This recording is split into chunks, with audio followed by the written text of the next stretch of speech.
Guys രാവിലെ എണീറ്റപ്പം തന്നെ അമ്പലത്തിൽ പോകും വല്ലാത്തൊരു ത്വര. അപ്പം തന്നെ ഞാനിത് ഈ കുരുപ്പിനെ വിളിച്ച് ഞങ്ങൾ ഉണ്ടാവും അമ്പലത്തിൽ പോയി. അമ്പലത്തിൽ വരുന്ന ഗൈസ് ഉപ്പുമാവ് ഇന്നാനായിരുന്നു. പക്ഷെ ഇന്ന് ഉപ്പുമാവില്ല ഗൈസ്, സൺഡേ മാത്രമേ ഉള്ളൂ. പക്ഷെ നമ്മൾ സൺഡേ വരും. പ്രാർത്ഥിച്ചു കഴിഞ്ഞ് കുറച്ചു നേരം ഇതാ കണ്ണടിയിലൊക്കെ നോക്കി ചന്ദനമൊക്കെ ഇട്ട് ഇതാ നേരെ ചായ കുടിക്കാൻ വേണ്ടിയിട്ട് കടയിൽ കയറി. സാധാരണ നമ്മൾ അമ്പലത്തിൽ പോയി വന്നാൽ എന്താ കഴിക്കാം പറ? മസാല ദോശ. പക്ഷെ നമ്മളെന്താ കഴിക്കാൻ പോണേ കാണിച്ചു കേട്ടോ.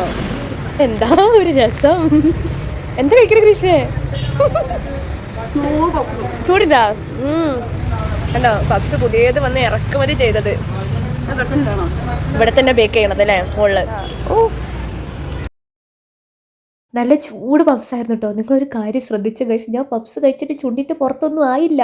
ഇത് ചരിത്ര നിമിഷം ഗൈസ്. പിന്നെ ഞാനൊരു കോഫി കൂടെ പറഞ്ഞിട്ടുണ്ടായിരുന്നു. പപ്സിൻ്റെ ഉള്ളിൽ മുട്ട മാത്രം അവസാനം എടുത്ത് കഴിക്കണ ആരെങ്കിലും ഉണ്ടെന്നൊക്കെ കമൻറ്റ് ചെയ്യണേ. പിന്നെ ഞങ്ങളിതാ പൊരിച്ച പത്തിരിയും കട്ട്ലറ്റും കൂടെ പറഞ്ഞിട്ടുണ്ടായിരുന്നു. അപ്പോൾ ഇന്നത്തെ അമ്പലം ചായ കൂടി വിശേഷങ്ങൾ അത്രയൊക്കെ ഉള്ളൂ. വീഡിയോ ഇഷ്ടപ്പെട്ട ലൈക്ക് ഷെയർ സബ്സ്ക്രൈബ് ചെയ്യുക. Bye guys.